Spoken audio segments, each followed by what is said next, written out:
afternoon. Welcome to the Digital Weather Desk, powered by Century Next Bank as we get ready for a Labor Day holiday weekend. If you have outdoor plans this weekend, obviously rain chances are a concern, but we do have a little bit of good news. If you have some outdoor plans, especially with a lot of the high school football jamborees, a lot of the rain, at least here in the short term, has started to move its way out. That's, again, some positive news for folks that have plans that really need to avoid the rainfall. So we'll get to all that in just a minute. Shouldn't take us too long to get all that stuff covered. A reminder that today's forecast is made possible by our friends at Surf Pro Monroe. West Monroe, water, fire damage, mold, storm repair. Call or click today, and they'll get you taken care of. But again, thanks so much for joining us as we get ready for what should be a somewhat better holiday weekend than we initially thought. Here's a look at the radar, and again, as you look at the trends over the last couple of hours, we've seen a lot of the rain phase out. Now, it was a rainy overnight across the area, especially the southern parishes, where flash flood warnings were needed this morning across portions of Wynn, Grant, Caldwell, LaSalle parishes, and some of the surrounding areas. And we also still saw some heavier rainfall outside of some of those flash flood warnings as we worked through the morning hours as well. We had a flash flood warning also across Warren County, at least parts of Warren County in Mississippi, and another one in Bienville Parish, and that was in far western Bienville Parish, kind of on the outskirts of the coverage area. Check of rainfall totals. Again, these are unofficial to a certain degree, and while I'm doing that, let me go ahead and pull up the ULM Mesonet, and I got some additional rain totals to go along with that. So again, look at some of the numbers that you have there. Eris yesterday, about 1.35 inches of rain. Colfax, about 1.4. Plain Dealing, 2.08. But Sicily Island at about almost 4.25 inches of rain. Let me scroll down just a little bit more. Gina was at 3, a little over 3.25. Jonesboro at a little over 3.5. So you look at some of the numbers, some of the radar estimates, some of the numbers that you have there, and then you compare those and you kind of align those with what we're seeing from the ULM Mesonet, powered by the University of Louisiana Monroe, and things kind of check out there. Also on that note, as Marlene says that she lives over in West Monroe, got 5 minutes, live about 5 minutes out from Well Road and that surrounding area, and says she didn't get much rain.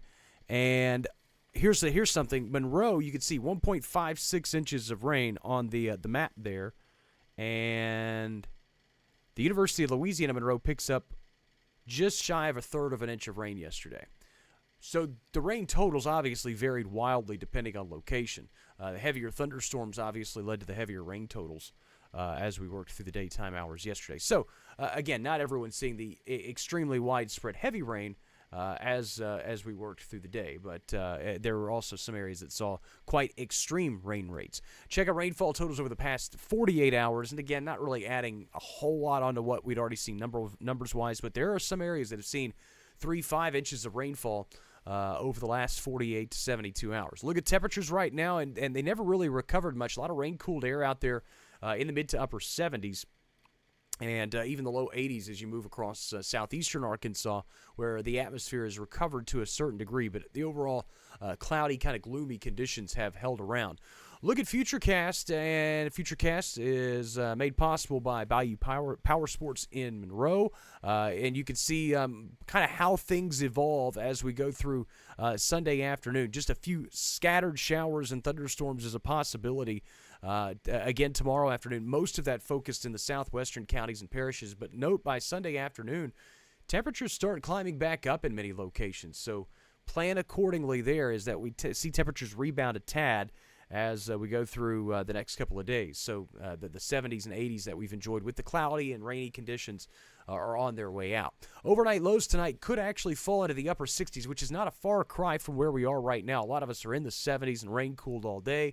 A few showers and storms can't be completely ruled out overnight. In fact, I think the overnight rain chances, as you saw there on the Futurecast, those are probably a smidge better than what we will see across the area compared to the last few days. So overnight rain chances tonight up to about 30, maybe 40% in some spots.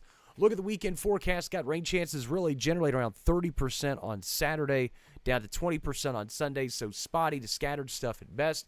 Not everyone will see the big gully washers this weekend. So if you have outdoor plans, little bit of thumbs up there. Cloudy and warm. Temperatures start climbing back closer to normal for this time of year.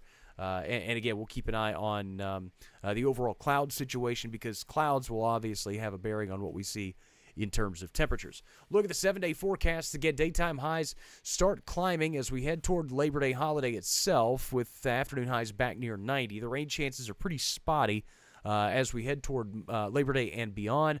Most of next week looks relatively quiet with daytime highs maybe backing off a few degrees. There's another round of storms, maybe a weak front that moves through on Tuesday, and the temperatures fall after that back into the mid to upper 80s with overnight lows in the mid to upper 60s, middle to end parts of next week. So, again, there are some changes in store in the forecast, and they're not necessarily negative changes as we go toward the early parts of next week. So, keep an eye on the rainfall. Obviously, if you have outdoor plans in terms of our high school football plans and things of that nature, as things get up and going in that regard, make sure you keep the rain gear handy just in case. A reminder that the Digital Weather Desk, powered by Century Next Bank, serves 33 parishes and counties across northeastern Louisiana, southern Arkansas, and western Mississippi, made possible by the companies that you see there on your screen.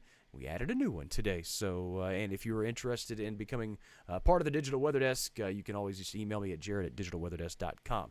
Again, we go kind of full bore next week. We start doing the daily forecasts in a little bit more frequency. The too long didn't reads become a daily occurrence as well. And obviously, if there's any active breaking weather, I'll let you know about it as well. Thanks so much for joining us on the Digital Weather Desk, powered by Century Next Bank. Have a great, safe holiday weekend. No drinking and driving. Be extra careful on our local waterways. And, again, we'll be back with full forecasts and kind of jumping both feet in as we go into the day.